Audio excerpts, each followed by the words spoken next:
RSSനെതിരായ മല്ലികാർജ്ജുൻ ഖാർഗെയുടെ പ്രസ്താവനയെ തുടർന്ന് കോൺഗ്രസിൽ കൂട്ടയടി.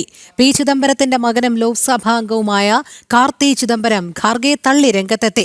കേന്ദ്ര സർക്കാരിൽ പ്രധാനമന്ത്രി മുതൽ എല്ലാവരും RSS പ്രവർത്തകരെന്ന് കാർത്തി ചിദംബരം ചൂണ്ടിക്കാട്ടി. ഇന്നത്തെ സാഹചര്യത്തിൽ നിരോധനം അപ്രായോഗികവും നിലനിൽക്കാത്തതും എന്നും കാർത്തി പറഞ്ഞു. ശ്രീകാന്ത് ചേരുന്നു. ശ്രീകാന്ത്, പാർട്ടിക്കുള്ളിൽ നിന്ന് കയ്യടി കിട്ടും എന്ന് വിചാരിച്ചാണ് ഖാർഗെ ഈ പ്രസ്താവന നടത്തിയത്. പക്ഷേ ഇപ്പോൾ കോൺഗ്രസിനുള്ളിൽ കൂട്ടയടിയായിരിക്കുകയാണല്ലോ. ഈ രോഹിണി, RSSനെതിരെ എന്തെങ്കിലും പറഞ്ഞാൽ അത് കയ്യടി കിട്ടുമെന്നും വലിയ തോതിൽ അവർക്ക് അനുകൂലമായ ഒരു നിലപാടുണ്ടാകുമെന്നും പാർട്ടിക്കുള്ളിൽ തന്നെ തങ്ങൾ ശക്തരാണ് എന്ന തോന്നൽ ഉണ്ടാക്കിയെടുക്കാം എന്നുമാണ് മല്ലികാർജ്ജുൻ ഖാർഗെയുടെയും ഖാർഗെയുടെ മകൻ കുട്ടി ഖാർഗെ പ്രിയങ്ക ഖാർഗെയുടെയും ചിന്ത. അതിന്റെ അടിസ്ഥാനത്തിലാണ് രണ്ടുപേരും കുറച്ചധികം നാളുകളായി RSSനെ നിരോധിക്കാൻ ഇറങ്ങി പുറപ്പെട്ടിട്ടുള്ളത്. പ്രിയങ്ക ഖാർഗെയുടെ അവസ്ഥ പരിതാപകരമാണ്. കാരണം കർണാടകയിൽ ആർക്കും തന്നെ യാതൊരു വിലയുമില്ലാത്ത രീതിയിലാണ് പ്രിയങ്ക ഖാർഗെയുടെ ഇപ്പോഴത്തെ അവസ്ഥ.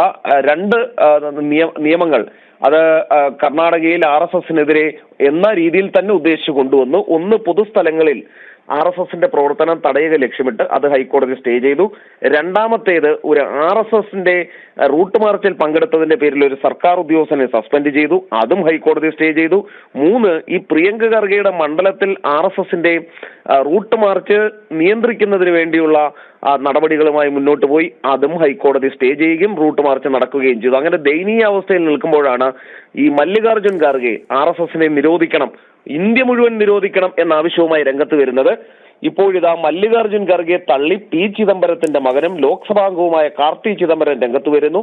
ഇന്നത്തെ സാഹചര്യത്തിൽ നിരോധനം അപ്രായോഗികവും നിലനിൽക്കാത്തതുമാണെന്ന് കാർത്തി ചിദംബരം പറയുന്നു. കേന്ദ്ര സർക്കാരിൽ പ്രധാനമന്ത്രി മുതൽ താഴേക്കുള്ള മുഴുവൻ ആളുകളും RSS പ്രവർത്തകരാണെന്ന് കാർത്തി ചിദംബരം ചൂണ്ടിക്കാണിക്കുകയും ചെയ്യുന്നുണ്ട്. ഈ പശ്ചാത്തലത്തിൽ നിരോധനം എന്നുള്ളത് പറയാൻ മാത്രമേ പറ്റൂ എന്നാണ് കാർത്തി ചിദംബരം വ്യക്തമാക്കുന്നത്. എന്തായാലും മല്ലികാർജ്ജുൻ ഖാർഗെക്കും പ്രിയങ്ക ഖാർഗെക്കും ബോധോദയം ഉണ്ടാകും എന്ന് കരുതാം. കനത്ത തിരിച്ചടിയിലൂടെ മല്ലികാർജ്ജുൻ ഖാർഗെയുടെ മകൻ ഇപ്പോൾ നിശബ്ദനായിട്ടുണ്ട്.